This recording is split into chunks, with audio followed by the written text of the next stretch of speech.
कृपया हमारे चैनल को सब्सक्राइब करें और सभी अपडेट्स के लिए बेल आइकन जरूर दबाएं। और हाँ, वीडियो लाइक और शेयर करना मत भूलिएगा। मनीषा के पास पैसों की कोई कमी नहीं है, लेकिन फिर भी वो 1 रुपए की फिजूल खर्ची नहीं करती। कोई 1 रुपया भी बिना काम के खर्च कर दे तो मनीषा उसे अच्छा खासा सुना देती है। मनीषा की तरह ही उसका बेटा अमित है। एक रोज संजय मनीषा से कहता है, बेटे की उम्र शादी की हो चली है, अब बाथरूम बनवा लेते हैं। बहू आएगी तो उसे दिक्कत होगी ना।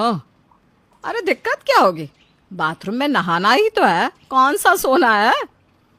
फिर भी आजकल की बहू बेटी कैसे मैनेज करेगी। आप ना उसकी चिंता मत करो, मैं खुद मैनेज कर लूंगी। बहू को मुझे देखना है ना। ठीक है, मैं क्या ही बोलूं, तुम समझो। इधर मनीषा अमित के लिए लड़की देखने लगती है। उधर अमित अपने साथ काम करने वाली लड़की प्रीति के प्यार में पड़ जाता है। एक रोज बाजार में अमित को प्रीति के साथ देख लेते हैं और सब समझ जाते हैं।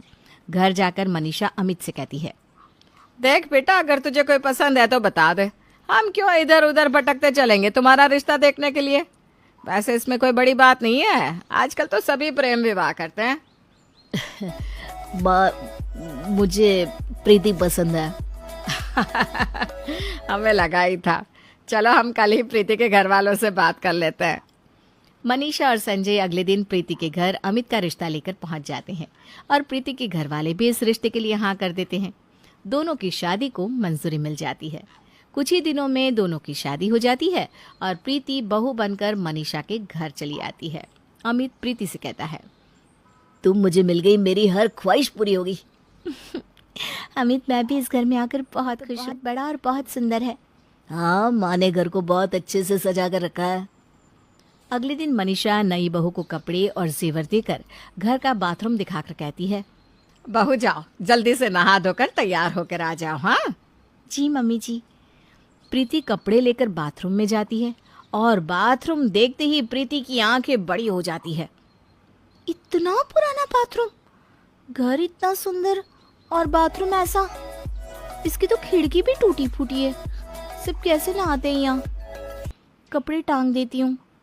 प्रीति खिड़की पर कपड़ा बांधकर जल्दी जल्दी नहाकर बाहर आती है और अमित से कहती है, अमित, तुम लोग ऐसे बाथरूम में कैसे नहाते हो। एक तो इतना छोटा है, ऊपर से नहाना, टॉयलेट जाना दोनों अटैच। इतनी बदबू, मुझे तो उल्टी हो जाती। ऊपर से खिड़की भी टूटी फूटी है, कपड़ा लगाकर मुझे नहाना पड़ा। तुम्हें बताओ, ऐसे बाथरूम में कौन नहाएगा। जान, तुम भी ना इतना सोचती हो, कोई इतना नहीं सोचता। बाथरूम में करना ही क्या है, नहाना है और आना है। थोड़ी देर के काम के लिए क्यों ही बाथरूम बनवाना। ऐसे फालतू खर्च नहीं करते हम। प्रीति अमित से कुछ नहीं कहती, रसोई में चली जाती है जहां निकिता पानी गर्म कर रही थी। प्रीति का उतरा हुआ मुंह देखकर निकिता कहती है, क्या हुआ भाभी, आपका मुंह क्यों लटका हुआ है। क्या बोलूं अब मैं, तुम ही बताओ। बाथरूम की खिड़की टूटी हुई है, कोई कैसे नहाएगा वहाँ। तुम कैसे नहाती हो निकिता। भाभी, मैं तो रसोई में ही नहा लेती हूँ। बचपन से ना मैं यहीं नहाती हूँ, मुझे आदत है। प्रीति सारी बातें निकिता को बताती है और ये सब मनीषा रसोई के बाहर खड़ी सुन लेती है। तुम ही एक स्पेशल हो क्या, मैं नहीं हूँ क्या इस घर में। मैं भी इसी बाथरूम में नहाती हूँ। गांव के लोग तो आज भी तालाब पर नहाते हैं, कोई तो उन्हें नहीं देखता। 2 मिनट में आदमी नहा लेता है, तुझे देखने के लिए सब बैठे हैं। पहले ही दिन प्रीति की आंखों में आंसू आ जाते हैं। मनीषा ताना देते हुए कहती है, इतनी छोटी छोटी बात पर आंसू बहाओगे तो घर कैसे बसेगा। आज तुम्हारी पहली रसोई है, चलो खाना बनाने में लग जाओ। मनीषा रसोई में चली जाती है। निकिता प्रीति को समझाते हुए कहती है, भाभी क्यों आंसू बहा रही हो। ये लोग इस तरह नहीं समझने वाले। इन्हें तो पैसे बचाने, बाकी किसी चीज़ की इन्हें फिक्र ही नहीं है। अरे पर कोई मेहमान अगर आए और उसे टॉयलेट लग जाए तो क्या करेगा, पूरी इज्जत ही चली जाएगी। ऐसा अभी तक हुआ नहीं। मैं तो चाहती हूँ कि एक बार ऐसा हो, भाई की इज्जत चली जाए, तब उसे समझ में आएगा। प्रीति खाना बनाने में लग जाती है और सोच करे जिससे कि इन लोगों की अकल सही हो जाए। इतने में ही पड़ोस की एक औरत मनीषा के घर आती है। अरे मनीषा, कैसी है। कल ना मेरे भाई की बेटी की भी शादी थी तो मैं वहाँ चली गई थी और अमित की शादी में नहीं आ पाई। सोचा अभी जाकर बहू का मुंह देख कर आऊं। अरे ये भी कोई कहने वाली बात है, ठीक किया आ गई। अपना ही घर है, जब चाहे आ जाओ। मनीषा प्रीति को आवाज देती है और प्रीति चाय नाश्ता लेकर वहां आती है। प्रीति को देखकर पड़ोसन कहती है, बहू तो बहुत सुंदर है मनीषा, ये ले तेरी मुंह दिखाई। अरे इसकी क्या ज़रूरत है आंटी जी? कैसे जरूरत नहीं, ये नेग होता है बहू। आप चाय नाश्ता कीजिए और हाँ, खाना खाकर ही जाना है। हाँ, आज बहू की पहली रसोई है, खाकर ही जाना होगा तुझे। ठीक है। पड़ोसन चाय नाश्ता करती है और उसे जोरों का प्रेशर आ जाता है। पेट पकड़कर पड़ोसन कहती है, मनीषा मुझे ना प्रेशर आ गया है, जाना होगा। कहाँ है? जैसे ही निकिता ये सुनती है, वो सोचती है कि अगर आस पड़ोस वाले उनके बाथरूम को देख लेंगे तो उनकी इज्जत चली जाएगी। वो तुरंत भागकर वहां आकर कहती है, आंटी जी, हमारे बाथरूम में ना काम चल रहा है, इसलिए आप अभी नहीं जा सकती हो। तब तो मैं अपने घर चली तो मेरा खाना पहुंचा देना। पड़ोसन चली जाती है और मनीषा निकिता से कहती है, ठीक किया तूने जो मना कर दिया। घर पड़ोस में है और उसे यहाँ बाथरूम करना है। मम्मी, मैंने इसलिए मना नहीं किया कि उनका घर पड़ोस में है, बल्कि इसलिए किया कि आपकी इज्जत ना चली जाए। इसी तरह महीना बीत जाता है। प्रीति अपनी पूरी कोशिश करती है कि अमित को बाथरूम बनवाने के लिए मना सके, लेकिन वो मानने के लिए तैयार ही नहीं होता।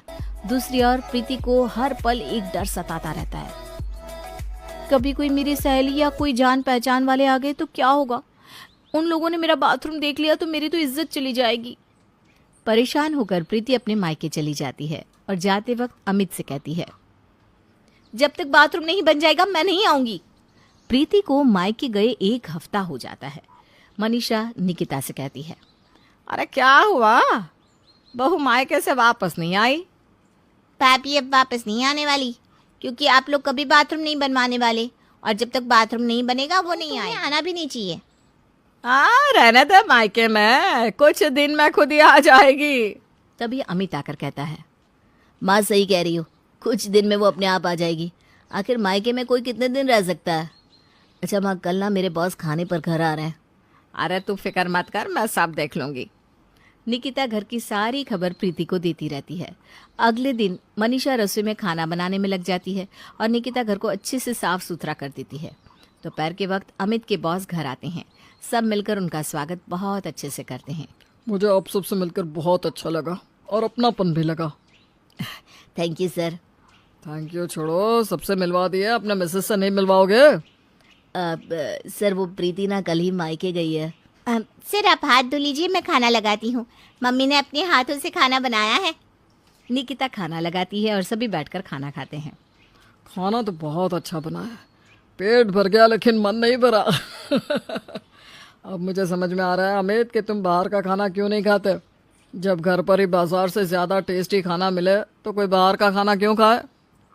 सर बोलिए तो आपके लिए भी कल से टिफिन ले आया करूँ। अरे निकिता, सर को हलवा दो ना, उन्हें मीठा बहुत पसंद है। निकिता बॉस को मीठा देने लगती है और गलती से हलवा बॉस के पैंट पर गिर जाता है। सर वो गलती से गिर गया। अरे कोई बात नहीं, मैं वॉश कर लेता हूँ। अमित अपने बॉस को बाथरूम ले जाता है और बाथरूम में जाकर बॉस की हालत खराब। बदबू से उसे उल्टी होने लगती है। वो उसी वक्त बाहर आकर कहता है, इतना गंदा बाथरूम। अमित तुम इतना पैसा कमाते हो, बाथरूम क्यों नहीं बनवा लेते? गंदे बाथरूम से घर में नेगेटिविटी फैलती है। अब मुझे समझ में आया कि तुम्हारी बुद्धि कैसे खराब हो गई। इतनी गंदगी में तो अच्छे अच्छों के चलता हूँ, नहीं तो जितना खाया है सब वॉमिट हो जाएगा। और अमित का बॉस वहां से चला जाता है। ये सब सुनकर अमित को बहुत खराब लगता है और वो मनीषा से कहता है, माँ प्रीति सही कहती थी, बाथरूम अच्छा होना ज़रूरी है। मेरी अच्छी खासी इतने दिनों की मेहनत पर पानी फिर गया। अमित उसी वक्त बाथरूम में काम लगवा देता है और 2 दिन में नया बाथरूम बनवाकर प्रीति को उसके मायके से ले आता है। इस नए बाथरूम का उद्घाटन तुम अपने हाथों से ही करो, क्योंकि ये सब तुम्हारी कोशिश से हुआ है। ठीक है। और प्रीति बाथरूम का उद्घाटन करती है। भाभी, आखिर नया बाथरूम बन ही गया, हमारा प्लान पूरा हुआ। जहाँ जायज खर्चे हो वहाँ खर्चा करने से पहले सोचना नहीं चाहिए। और अब सब साथ में मिलजुल कर अच्छे से रहने लगते हैं।